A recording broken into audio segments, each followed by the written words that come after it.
好，家下啲嘅短劇地圖有看到吼，嘅阿芬嘅阿娟嘅平常時都帶樣板型來讀書，樣板型來準備。我記得吼，我國中嘅下班，吼接考頭名嘅只同學，佢係樣板型來準備。佢會準備一隻詩譜嘅，就筆記譜嘅吼。吼，佢平常呢聽到吼上課嘅下吼，有聽到唔曉嘅東西，就會攞佢寫到單行去。喺講平常時嘅做嘅題目嘅下，唔錯嘅味素，咪攞佢寫下去。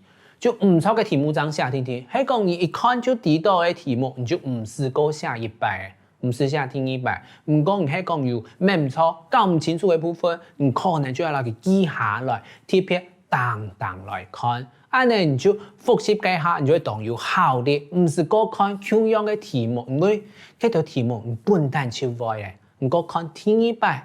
可能咪係打上時間聽聽，故說我其實準備考試沒有困口，沒有要領，韓國記得咪甚至有講到充足嘅睡眠嘅時間，還係當重要，因為係講冇睡飽、冇睡啦，當日去考試你就瞓地地，幾陣人頭腦空空，唔知啲嘅寫乜嘅，故說睡眠當重要。食有營養咩當重要？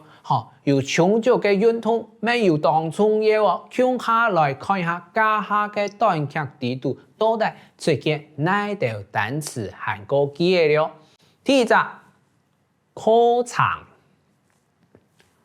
課程，課程，課程。第二隻答案。答案，答案，答案，兩隻字都當唔好發音哈。安係哦加千多人念做安唔錯係安，安係正錯。好唔？第三隻資料，資料，資料，資料。第四隻上面。上面，上網，上網。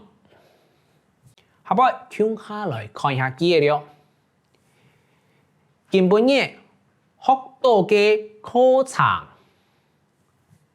今晡日學到嘅課程，沒做得講係今晡日學到嘅課程，今晡日。學到嘅課程，今天學到的課程，今天學到的課程。下背，錯嘅答案寫一遍，錯嘅答案寫一遍，對的答案寫一遍。好，你記當難念吼，因為吼葉上詩總共有3隻字，錯嘅答案寫一遍吼，好有個節奏吼，咚咚咚，記得吼，當然故作去講念3遍。下背，上面查資料，上面查資料，上網查資料，上網查資料。